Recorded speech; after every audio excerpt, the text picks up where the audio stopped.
हरे कृष्णा, राधे राधे। आप सभी को महाशिवरात्रि की ढेरों शुभकामनाएं। आप सभी का दिन मंगलमय हो और भगवान शिव और माता पार्वती की असीम कृपा प्राप्त हो आप सभी को। महाशिवरात्रि के दिन व्रत कथा सुनने से भगवान शिव की कृपा और पुण्य की प्राप्ति होती है। इस व्रत कथा को सुनने से मन चाही इच्छा पूरी होती है और हर दुख दर्द से मुक्ति मिलती है।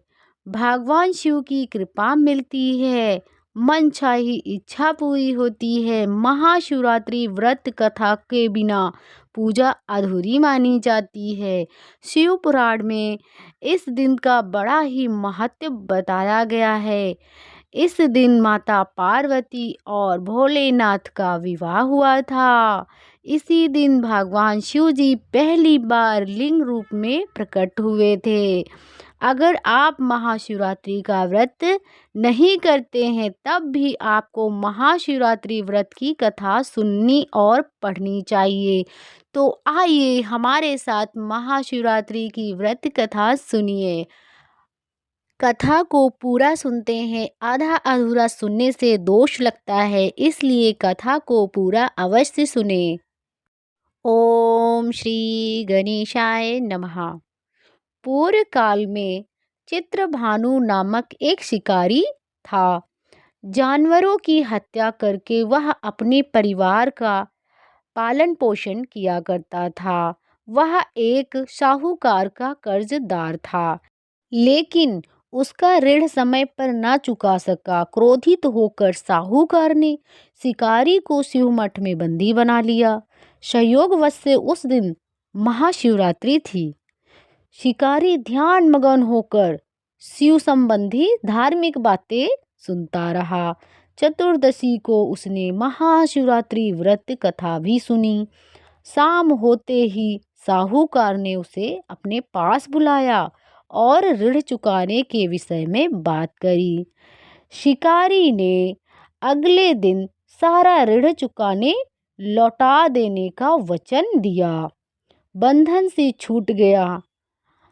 अपनी दिनचर्या की भांति वह जंगल में शिकार के लिए निकला, लेकिन दिन भर बंदी गृह में रहने के कारण भूख प्यास से व्याकुल था।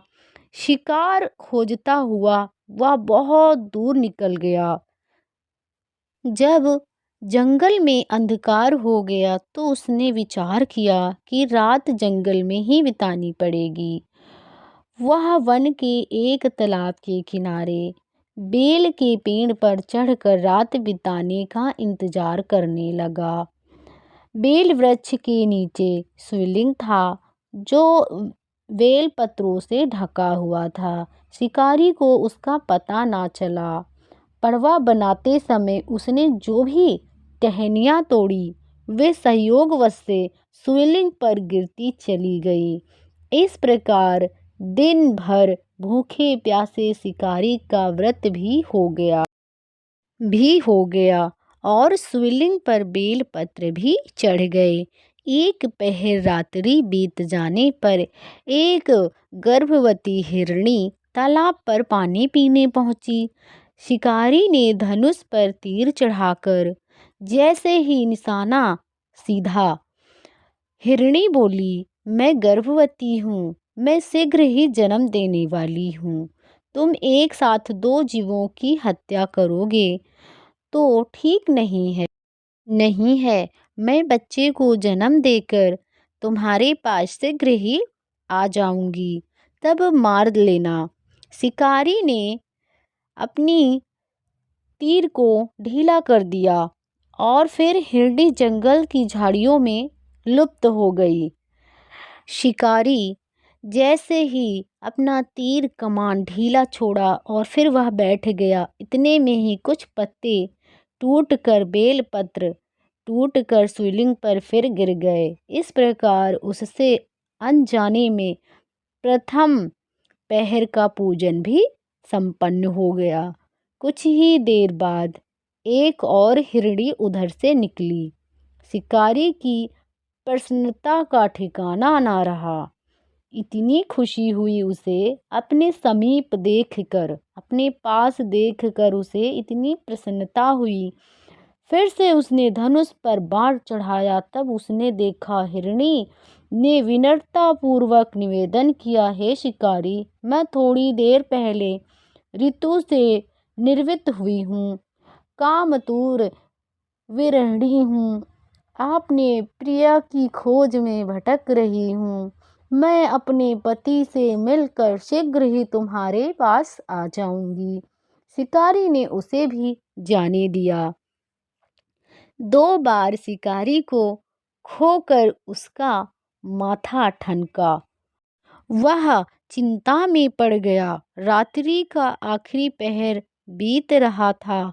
इस बार भी धनुष से लगकर कुछ बेलपत्र शिवलिंग पर जा गिरे तथा दूसरे पहर की पूजा भी संपन्न हो गई। तभी एक अन्य हिरणी अपने बच्चे के साथ उधर से निकली शिकारी के लिए। शिकारी ने सोचा, यह अवसर जाने नहीं दूंगा। उसने धनुष तीर चढ़ाने में देर नहीं लगाई।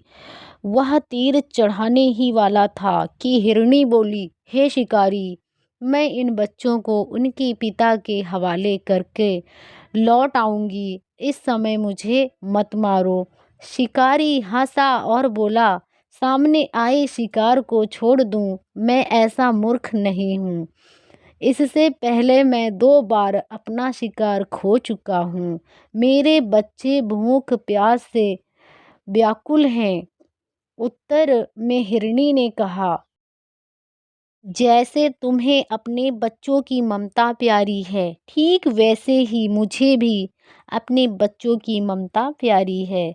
शिकारी से कहा, मेरे पे विश्वास करो, मैं इन्हें इनके पिता के पास छोड़कर तुरंत लौटने की प्रतिज्ञा करती हूँ।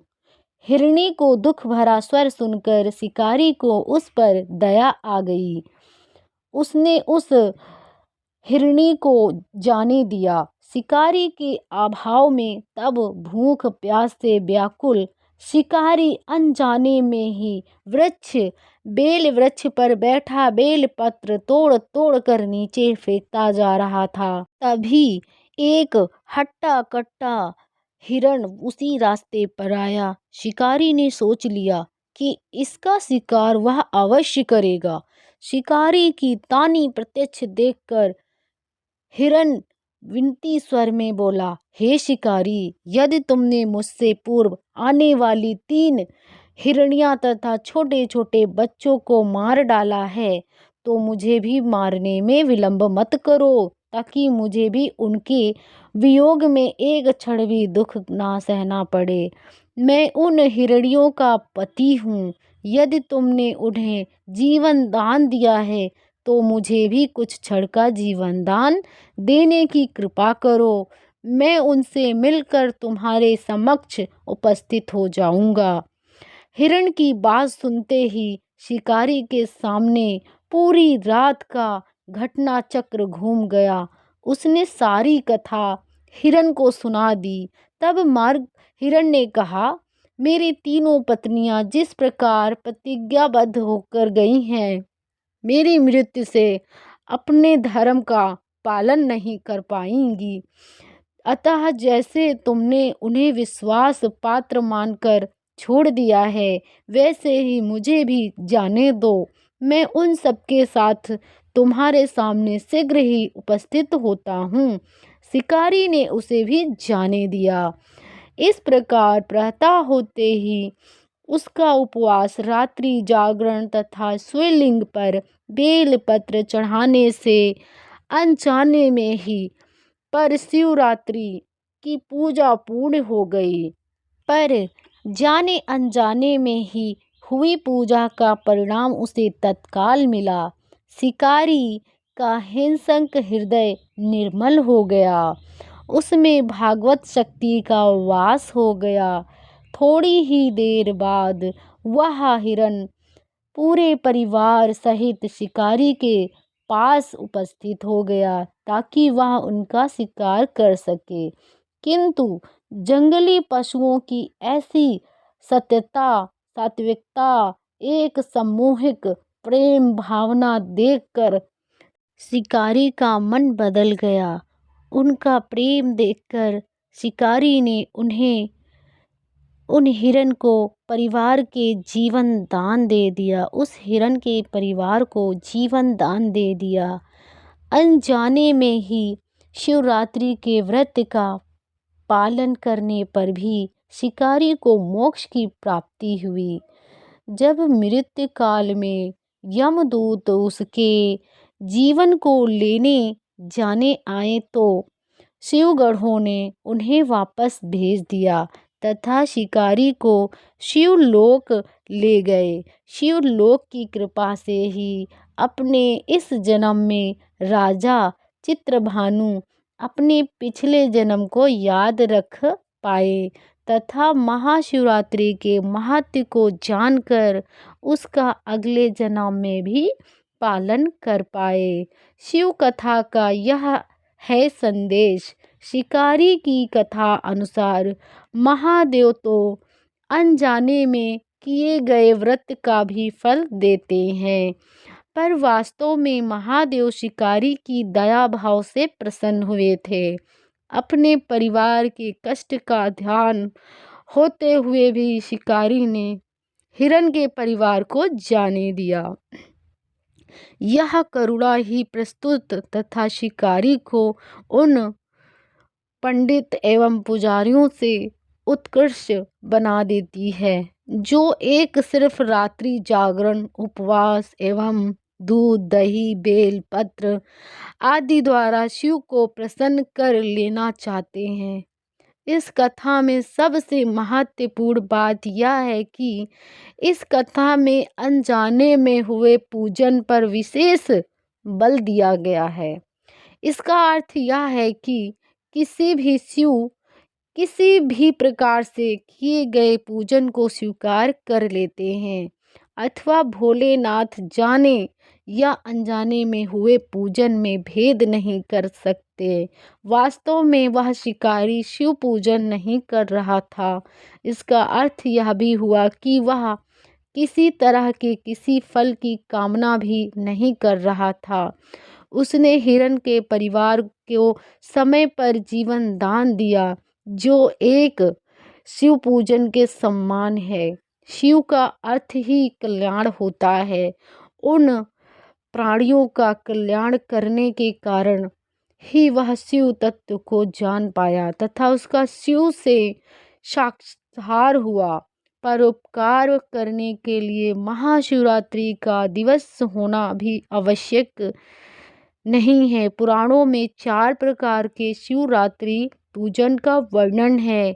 मासिक शिवरात्रि, प्रथम आदि शिवरात्रि तथा महाशिवरात्रि पुराणों में वर्णित अंतिम शिवरात्रि है।